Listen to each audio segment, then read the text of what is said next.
안녕하세요, 군사돋보기입니다. 우리 한국의 KF-21이 앞으로 잘 양산되고 더 높은 기술을 갖춘 블록3로 진화한다고 해도 반드시 고려해야 할 장애물이 있습니다. 바로 스텔스 전투기마저 탐지에 요격할 수 있다는 카운터 스텔스 전략의 존재인데요.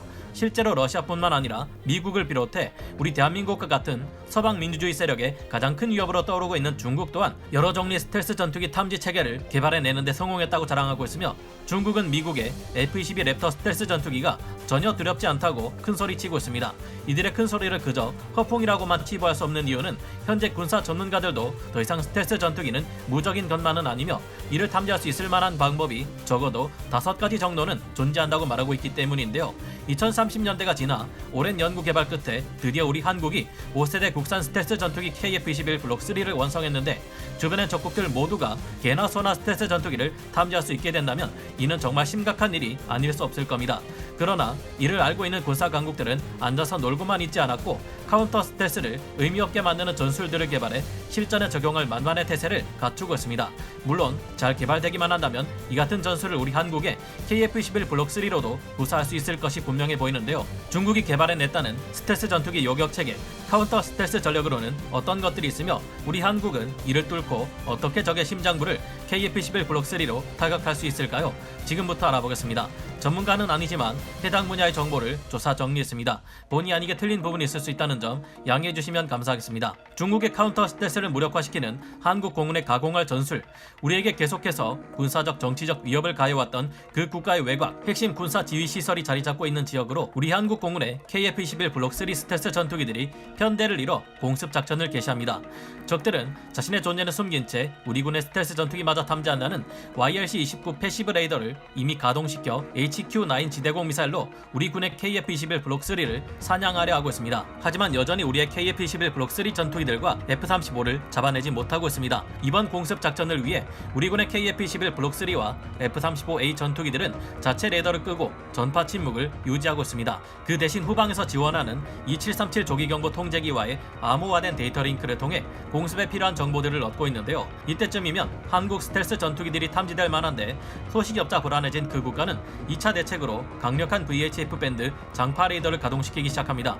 하지만 우리 군의 스텔스 무인 전투기들이 먼저 적의 VHF 레이더가 탐지할 수 없는 저고도의 사각지대로 조용히 침투합니다. 적 방공망들의 탐지 범위가 우리 군 스텔스 전투기들의 헬멧 HMD 장비에 명확히 표시되자 우리 군의 조종사들은 스텔스 무인기들에게 공습 명령을 내립니다. 스텔스 전투기들은 촘촘히 배치된 적 레이더들의 사각지대 회랑을 통해 위험한 침투를 감행하는데요. 동서남북으로 나뉘어 사방으로 침투하는 우리 군의 스텔스 무인 전투기들 중 가장 먼저 나선 편대가 드디어 내부 무장창을 열고 적 지휘 시설에 강력한 항공 유도 폭탄을 투하합니다. 순식간에 어디서 나타나는지도 알 수 없는 무인 전투기들의 항공 폭탄들을 맞으며 적의 핵심 지휘 시설은 지휘 능력을 상실하고 마는데요. 통제력을 상실한 적 방공망들이 우왕좌왕하는 사이 사방에서 접근하는 우리 군의 KF-21 블록3 유인 스텔스 전투기들도 참전해 외곽 지역부터 적의 방공망을 하나씩 파괴하기 시작합니다. KF-21 블록3의 공대지 무장이 바닥나자 이들은 후방으로 빠지고 촘촘히 배치되어 있는 적 방공망과 반격을 위해 날아오른 적 전투기들을 모두 처리하기 위해 우리 공군의 F-35A와 F-15EX 전투기들이 2차 공습을 시작합니다. 적 전투기들은 전자전 장비를 이용해 우리 군의 F-35A 전투기에서 날리는 공대공 미사일을 재밍해 엉뚱한 곳으로 날아가게 만듭니다. 하지만 그럼에도 불구하고 바로 뒤이어 수백 발의 공대공 미사일이 날아오는 것을 파악한 그 국가의 전투기 조종사들은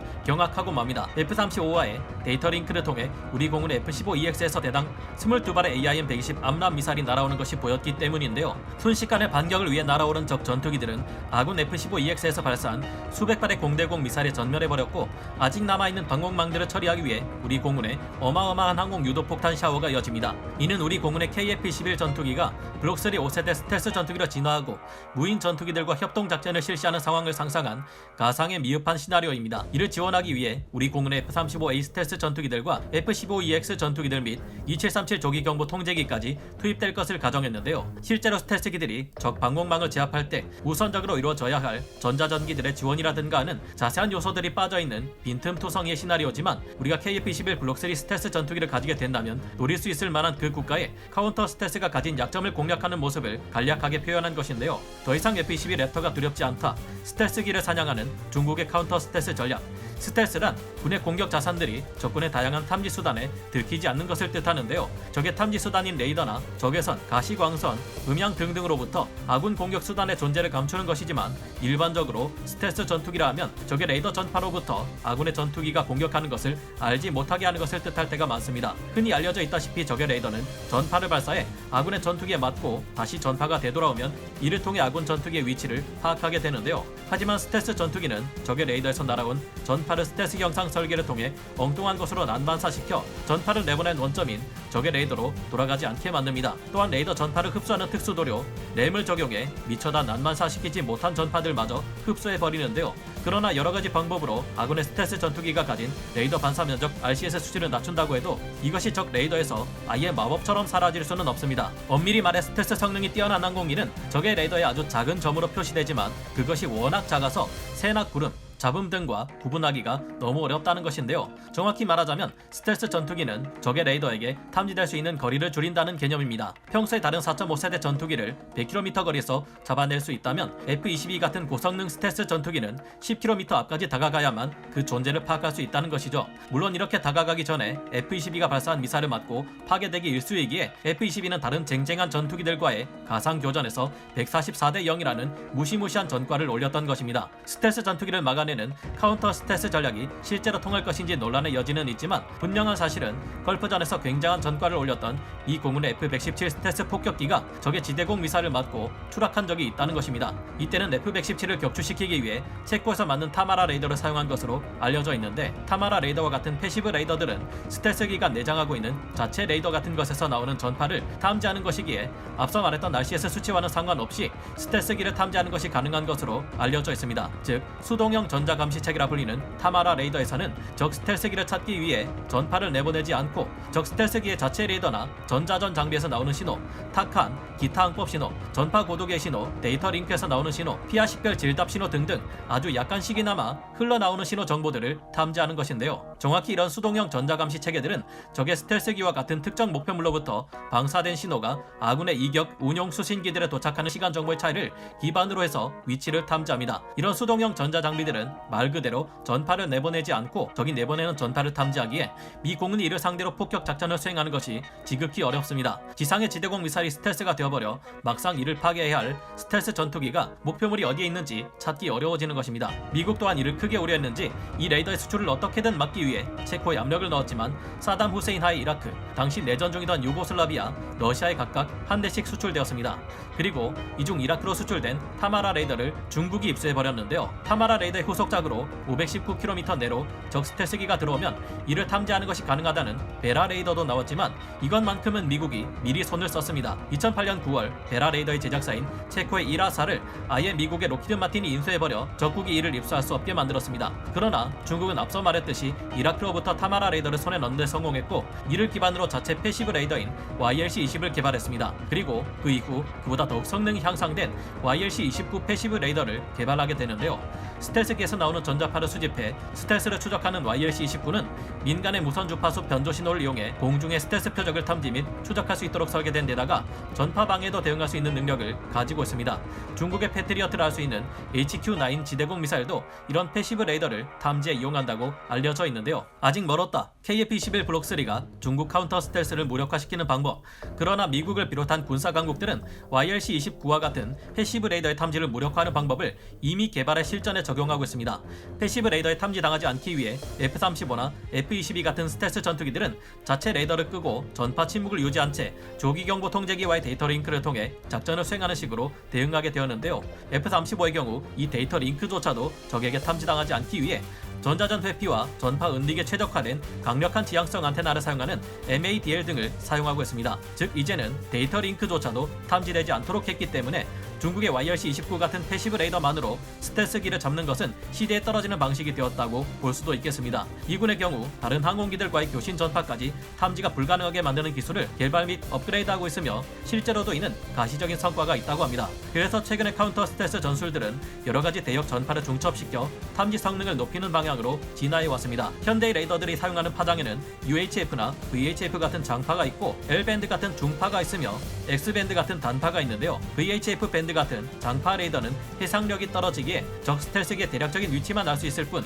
정확한 탐지나 추적은 불가능하지만 L밴드 레이더와 X밴드 레이더, S밴드 레이더 등을 조합해 촘촘히 배치하면 적 스텔스기마저 추적할 수 있을 가능성이 커졌습니다. 디지털 기술이 크게 발전했기 때문인데요. 소위 57 같은 러시아의 최신의 기체는 카운터 스텔스가 가능하도록 기체 L밴드 레이더를 탑재하기도 하는데요. 또 다른 방법으로 UHF 밴드나 VHF 밴드 레이더로 대략적인 적 스텔스기의 위치를 파악한 다음 2대 이상의 적외선 및 광학 탐지 장비인 IRST를 탑재한 아군 전투기들로 삼각 측량을 통해 그 위치를 집중 탐색하는 방법도 있습니다. 해상에서는 거대한 구축함에 아주 막대한 출력을 이용해 전파를 쏘는 이지스 시스템의 AN-SPY-1, AN-SPY-6 AMDR 계열, 샘슨, 아프라 등의 함대 방공 레이더로 적 스텔스기를 탐지해내기도 합니다. E2D처럼 강력한 UHF 밴드 전파를 사용하는 조기 경보기의 도움을 받거나 휴대폰 기지국을 이용하는 셀다르 같은 방법도 있죠. 온갖 휴대폰 전파가 농밀하게 하늘을 덮고 있는 요즘 시대에는 적 스텔스기가 지나갈 때 전파의 흐름이 교란되는데 이를 탐지하는 레이더를 개발한 것입니다. 기술이 발전하면서 이와 같은 탐지 장비를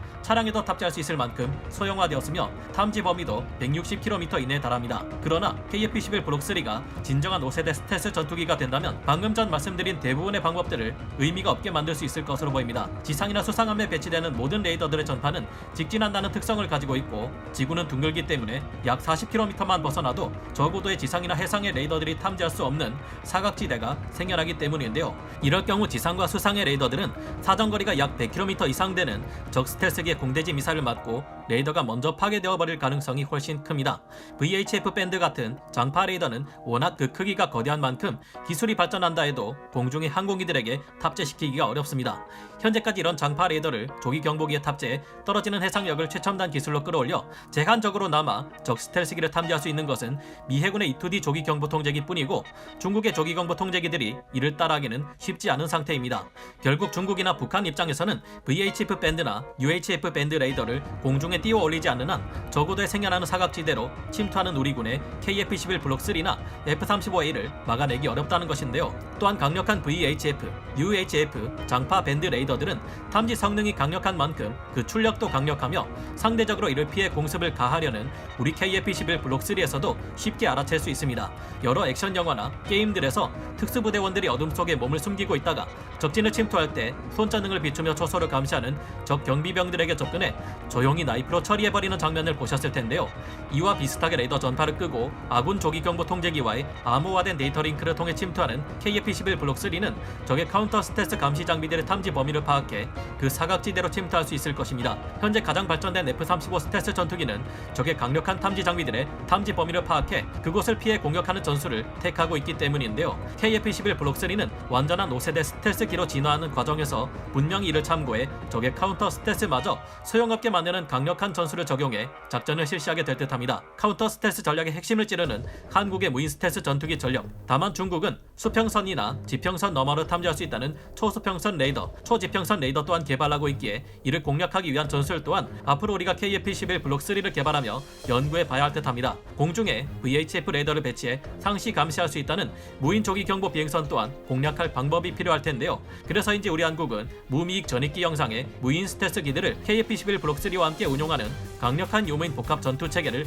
갖추기 위해 준비하고 있습니다. 꼬리 날개 없는 형상의 스텔스 유무인기들은 카운터 스텔스의 핵심인 VHF 밴드나 UHF 밴드조차 탐지할 수 없게 만들기 위해 나온 발상인 만큼 중국과 러시아 등의 카운터 스텔스 전략마저 무의미하게 만들 수 있습니다. 아무리 카운터 스텔스가 발달하고 있다지만 많은 전문가들의 분석처럼 아직까지는 스텔스가 좀 더 우위에 있으며 6세대 전투기, 스텔스 무인 전투기 등의 지원을 통해 앞으로 스텔스는 적의 방패를 뚫을 수 있는 더욱 강력한 무기로 진화하고 있다는 것인데요. 최근 더욱 강력한 차세대 스텔스 전투기로 진화하고 있는 F-22A 랩터의 경우 이제는 적의 선이나 레이저마저 무력화하도록 개량하고 있어 또 다른 차원의 스텔스 전투기 시대가 도래함을 알리고 있습니다. 또 어떤 기발한 카운터 스텔스 전략이 스텔스 전투기의 천적으로 떠오를지 알 수 없는 만큼 이를 주시하며 우리 군의 KF-21 블록 3가 우리를 위협하는 국가들의 심장을 공격할 수 있는 가장 무서운 무기 체계로 떠오르기를 기대해봅니다. 오늘 군사 돋보기 여기서 마치고요. 다음 시간에 다시 돌아오겠습니다. 감사합니다. 영상을 재밌게 보셨다면 구독, 좋아요, 알림 설정 부탁드리겠습니다.